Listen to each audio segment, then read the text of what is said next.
ആളുണ്ട്. എന്ത് സഹായത്തിന് വന്നതാ. അത് ശരി. എന്റെ മോളെ കെട്ടിക്കാനേ എല്ലാരും കൂടെ ഒന്ന് സഹായിക്കാൻ വേണ്ടി ഞാൻ ഈ വീട്ടില് കടകളിലൊക്കെ കയറി ഇറങ്ങി വരുവാണ്. മോളെ സഹായിക്കാനേ. ഇന്നലെ കഴിഞ്ഞ ആഴ്ച വന്നിട്ട് അത് കഴിഞ്ഞ മോളെ കെട്ടിച്ചു. എത്ര മക്കളുണ്ട്? അപ്പം 5 മക്കളാ? 10 പെൺമക്കളാണ്. 10 പെൺമക്കളാ?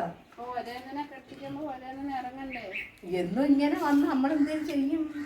ഇങ്ങനെയൊക്കെ വന്നാ ലക്ഷങ്ങളൊന്നും ചോദിക്കുന്നില്ല. ലക്ഷങ്ങളൊക്കെ എന്ന് പറഞ്ഞാൽ ഇപ്പോഴത്തെ കാലത്ത് കച്ചവടം ഇല്ല, ഒന്നുമില്ല, സാമ്പത്തികമായിട്ടില്ല, പ്രശ്നമാണ്. അറിയാമോ? ഈ വീട് മാത്രമേ ഉള്ളൂ നമുക്ക്. വീട് എഴുതി തരാൻ ഞാൻ പറഞ്ഞില്ല. വീട് തരുന്നില്ല, അത് വേറെ കാര്യം.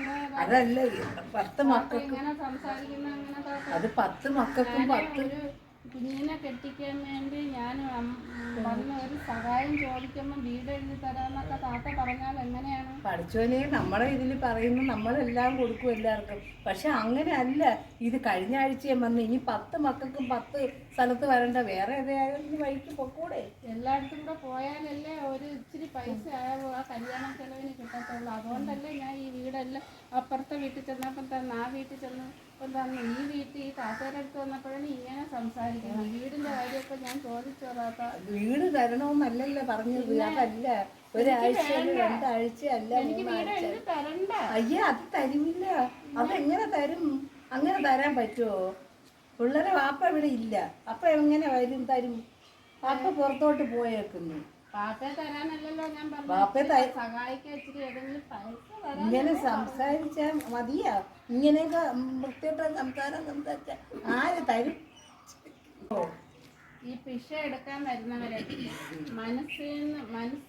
മനസ്സ് വേണം. 1 രൂപ തന്നിട്ട് നിങ്ങൾ പറയണം, താത്ത പറയണം, എന്താ ഈ 1 രൂപയേ ഉള്ളൂ ഞങ്ങൾ അതിൽ കൊണ്ടുപോകും, നിങ്ങൾ ബാപ്പ വരട്ടെ, ചേട്ടൻ വരട്ടെ എന്നൊന്നും നമ്മൾ ചക്കത്തൊക്കെ കൊടുക്കുന്നവരല്ല. പക്ഷെ 1 മാസം 1 ആഴ്ച ആവുന്നതിന് മുമ്പേ വന്നാ എങ്ങനെ തരും? പാവങ്ങളായി ഞങ്ങൾക്കും ജീവിക്കണ്ടേ? ജീവിക്കണം. ഒരു 10-20 മക്കളെയൊക്കെ ജനിപ്പിച്ചാൽ ഇങ്ങനെ എത്ര പേര് തരും? എങ്ങനെ തരും? അത് നമുക്ക് ദൈവം തരുന്നതാണ്. നിങ്ങൾക്ക് എത്ര മക്കളുണ്ട്? നമുക്ക് ആകെ 2 എണ്ണേ ഉള്ളൂ, ഒരു ആണും ഒരു പെണ്ണും. അവരൊക്കെ കല്യാണം കഴിച്ചു പോയി. അപ്പൊ ദൈവം നിങ്ങൾക്ക് 2 എണ്ണത്തിന് തന്നു, എനിക്ക് ദൈവം 10 എണ്ണത്തിന് തന്നു.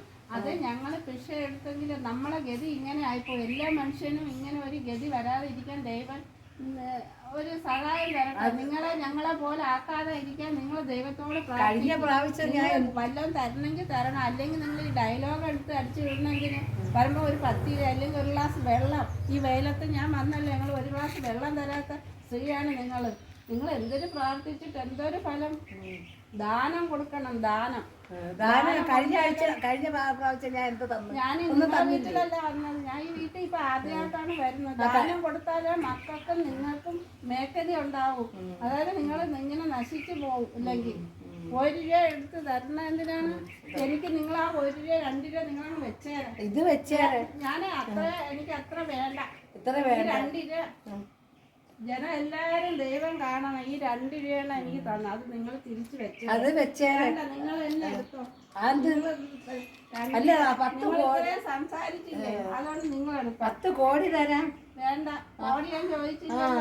നിങ്ങൾ ആദ്യമേ ഈ 2 രൂപ ഞാൻ കഴിഞ്ഞിട്ട് മേടിച്ചേന്. നിങ്ങൾ ആദ്യം പാപ്പ വരട്ടെ, മറ്റേത് വരട്ടെ. അതുകൊണ്ട് എനിക്ക് പൈസ വേണ്ട, നിങ്ങൾ എടുത്തോ. നിങ്ങളെ നോക്കുന്ന നിങ്ങളെ നല്ലോണം വളർത്തിക്കൊണ്ട് വരണം.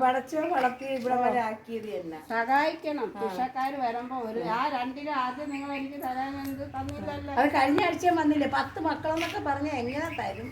ഈ മുഖം കണ്ട ഈ മുഖമാണ് അന്ന് വന്നത്. ഈ മുഖം തന്നെ തന്നെ വെച്ചേരാ.